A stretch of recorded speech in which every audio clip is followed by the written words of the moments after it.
we will discuss about the introduction to the trigonometry of class 10th. So trigonometry about you have studied something about this trigonometry in class 9th also. Well, we'll start discussing it now in the 10th class once again. So you have studied about triangles. So आपने triangle के बारे में पढ़ा होगा. इसमें मुझे Hindi medium और English medium दोनों के बच्चों का ध्यान रखना पड़ेगा. तो आप कोशिश हम करेंगे कि आपको हिंदी और इंग्लिश में समस्या ना आए. दोनों तरह के स्टूडेंट्स इस बात को समझ जाएं. देखिए, ट्रायंगल का मतलब क्या है.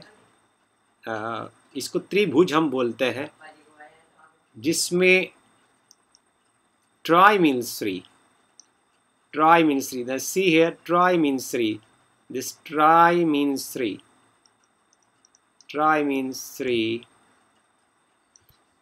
This angle means angle को हिंदी में हम बोलेंगे कोण.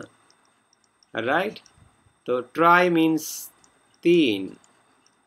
इसमें आप 3 कोण देखेंगे. कोई ट्रायंगल ऐसा एक स्ट्रक्चर होता है जिसमें 3 साइड्स और 3 एंगल होते हैं. जैसे हम यहाँ लिख दें, this is angle number 1, angle number 2, angle number 3. So mark this triangle as ABC. आप इसका नाम ABC रख सकते हैं. अब आपने तरह तरह के ट्रायंगल्स देखी होंगी. जैसे ट्रायंगल में आपने 3 साइडें देख लेनी और किसी भी तरीके के आप बना सकते हो. ये भी ट्रायंगल है, ये भी ट्रायंगल है. Okay, this sum P, Q and R and these are these 3 angles over here, right? यहाँ ये 3 कोण हो जाएंगे, 1 2 3. किसी भी तरीके की वो हो सकती है. जैसे G H I, इसमें ये 3 कोण हो जाएंगे. Now here you have to concentrate only on right angle triangles. So जब हमने ट्रिग्नोमेट्री को पढ़ना है तो हमें सिर्फ राइट एंगल ट्राइंगल के ऊपर ज़्यादा ध्यान देना. तो राइट ट्राइंगल्स क्या होता है. राइट ट्राइंगल्स में जो तीनों कोण होते हैं ना, उन तीनों कोणों में एक एंगल 90 डिग्री का होना एसेंशियल है. Out of these 3 angles, 1 angle has to be 90 degree. So 1 angle has to be 90 degree. So this angle is 90 degree. Okay, so you can mark it now.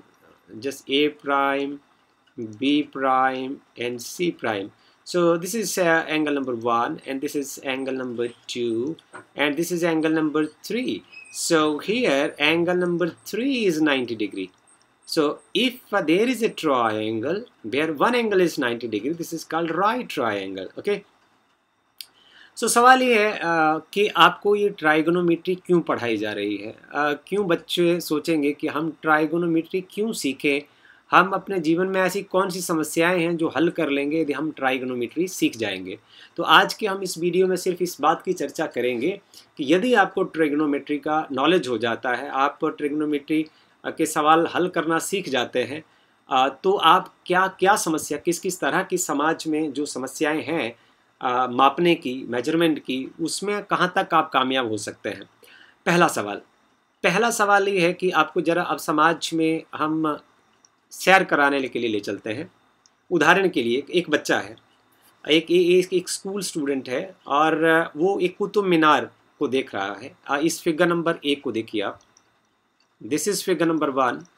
यहाँ एक बच्चा खड़ा है और ये जो है वो इसको ये जो स्ट्रक्चर आप देख रहे हो, ये कुतुब मीनार का NCERT से लिया हुआ ये एग्जाम्पल, उदाहरण है, इमेज है.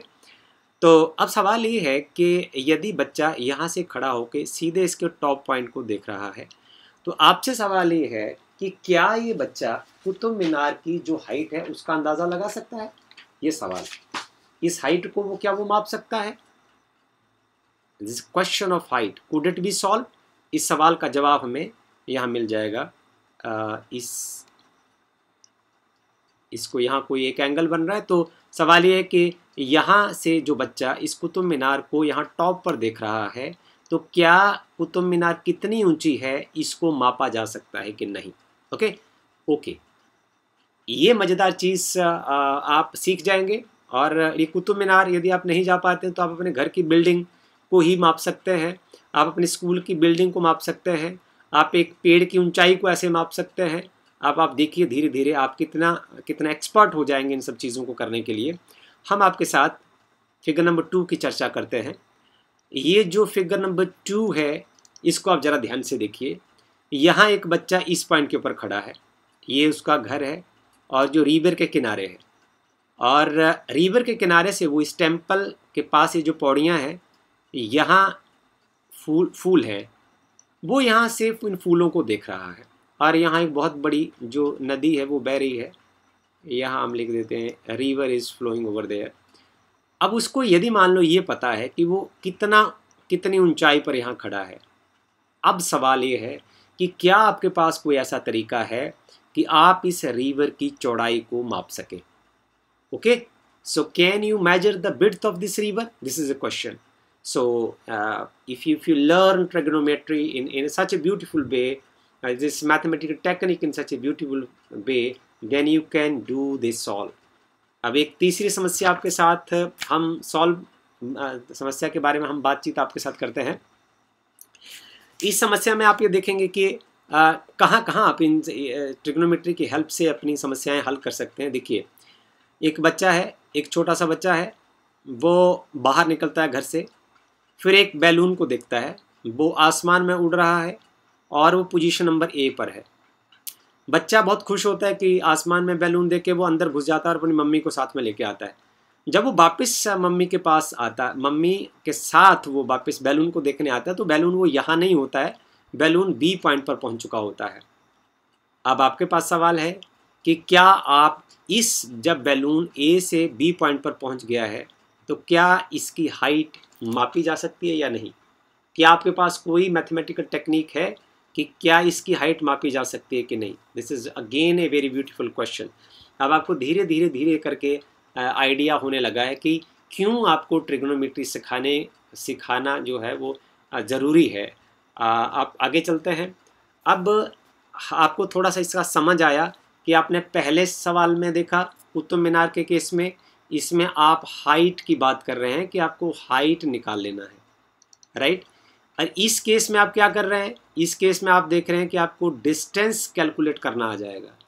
यदि आप इस डायग्राम को देखें तो आपको लगेगा कि यदि हम ट्रिग्नोमेट्री सीख जाते हैं तो आपको डिस्टेंस निकालना आ जाएगा, राइट। और इस समस्या से भी आप ये देख रहे हैं कि आपको डिस्टेंस निकालना आ जाएगा। सो हम ये आपके साथ बात इंश्योर करते हैं कि जब आप इस कला को, इस मैथमेटिकल टेक्निक को सीख जाएंगे तो आपको ये एकदम से पता चल जाएगा कि बिल्डिंग की हाइट को कैसे निकालना होता है, नदी की चौड़ाई को कैसे निकालना होता है, सड़क के बीच की दूरी, मान लो दो खंबे हैं, उनको खंभों की हाइट आपको पता है। कुछ इस तरीके के सवाल हो सकते हैं कि दो पोल्स के बीच का जो डिस्टेंस है उसको आप माप सकते हैं। तो इसके लिए जिस टेक्निक का हम इस्तेमाल करते हैं उसको हम बोलते हैं trigonometry. This is called trigonometry. अब आपको सबसे पहले ध्यान इस बात का देना है कि इसका नाम ट्राइगोनोमेट्री क्यों है। तो आप समझिए, ट्राई का मतलब होता है 3, ओके। Try means 3। दिस गोनो मीन्स साइड्स, गोनो मीन्स साइड्स, और मीट्री का मतलब होता है मेजरमेंट। मीट्री means measurement. अब हिंदी मीडियम वाले बच्चों के लिए इसको हम क्या बोलते हैं? त्रिकोणमिति। त्रिकोणमिति उसमें आप जानते हैं, ये देखिए, इसमें ये 3 आ जाएगा, और यहाँ जहाँ साइड की बात की है, यहाँ एंगल की बात की है, 3 कोणों को मापना है आपने। तो एक ऐसी विधि है जिसमें आप मात्र 3 कोणों को मापने से बहुत ज़्यादा इस तरह की समस्याओं को बड़े आराम से सॉल्व कर लेते हैं। इस जो ट्रिग्नोमेट्री है, अब बच्चे बड़े सवाल करने वाले होते हैं कि जी सबसे पहले इस टेक्निक का किसको पता चला। तो जैसे एनसीईआरटी की जो किताब है उसमें जो इन्फॉर्मेशन अवेलेबल है, तो उसमें बताया गया कि इजिप्ट और बेबीलोन के जो लोग थे उन्होंने सबसे पहले इसका इस्तेमाल किया। इससे पहले जो एस्ट्रोनॉमर थे वो डिस्टेंस ऑफ द स्टार्स और प्लैनेट्स का जो डिस्टेंस है वो ज़मीन से ही वो माप लेते थे। ज़मीन पर बैठे बैठे वो तारों की दूरी कितनी है इसका अंदाज़ा लगा लेते थे। हमारे जो जंत्री देखने वाले जो पंडित जी होते हैं वो जंत्री को देख के इन डिस्टेंसेस को कैलकुलेट कर लेते हैं। तो ये भी बहुत अच्छी सुलझी हुई टेक्निक थी।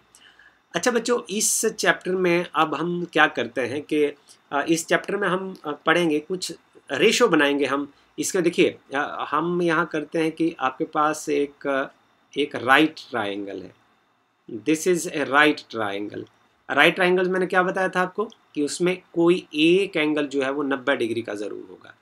3 एंगल्स में एक एंगल 90 डिग्री का होगा। और इसको हम लिख लेते हैं कि ये जो राइट ट्रायंगल है वो ऐसे मैंने ABC बना दिया। अब इसमें क्या है कि जो ये राइट ट्रायंगल है इसमें जैसे जो 3 एंगल्स होंगे और 3 साइड्स होंगी, there will be 3 angles and 3 sides. इन 3 एंगल्स और 3 साइड से हम कुछ एक रेशो बनाते हैं। अब इसमें जो रेशो बनेंगी this will be with respect to the acute angle. ये एक्यूट एंगल के अकॉर्डिंग बनेंगे। अब आपको एक्यूट एंगल को समझना है कि एक्यूट एंगल क्या होता है। ये देखिए एक्यूट एंगल क्या होता है। Acute angle is less than, इसको हम ऐसे मैथमेटिकल लैंग्वेज से लिख देंगे कि ऐसा एंगल जब दो साइडें इस तरीके से अरेंज होती है। ये देखिए एक आपकी रेफरेंस साइड हो गई और ये आपकी दूसरी साइड हो गई। यदि इन दोनों के बीच का जो एंगल ये जो थीटा है यदि ये 90 डिग्री से कम होता है तो इस एंगल को हम एक्यूट एंगल बोलते हैं। अब सवाल ये है कि क्या ये जो ट्रिग्नोमेट्री है ये बाकी एंगल्स की ट्रायंगल के लिए भी इस्तेमाल की जा सकती है? Yes of course. पर हम 10th क्लास में सिर्फ इस बात पर ही कॉन्सेंट्रेट करेंगे that we will make the ratios with respect to only acute angles. और फिर हम क्या करेंगे इस ट्रिग्नोमेट्री में आगे, because we are discussing the introductory part only, तो इसमें हम क्या करेंगे हम कुछ साइड्स और एंगल्स की स्पेसिफिक एंगल्स की रेशियो बनाएंगे। We will make the ratio of we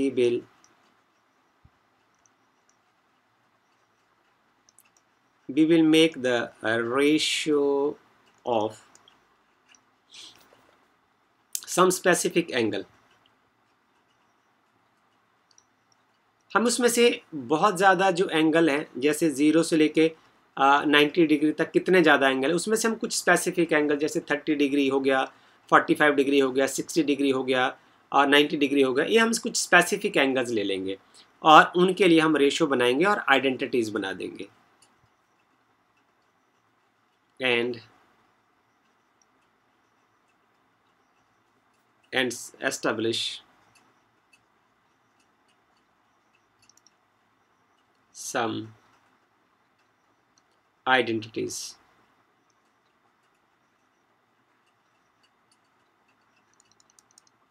Okay, involving these ratios।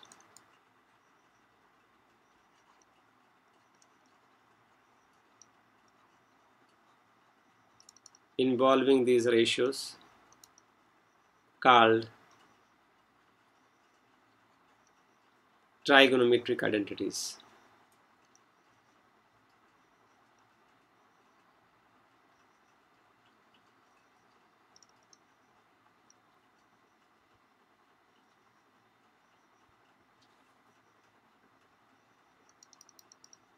called trigonometric identities।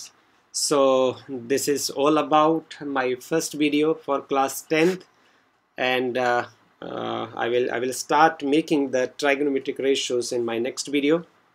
If you have any misconception and any question about this text, then you can write in the comment box. Thank you very much.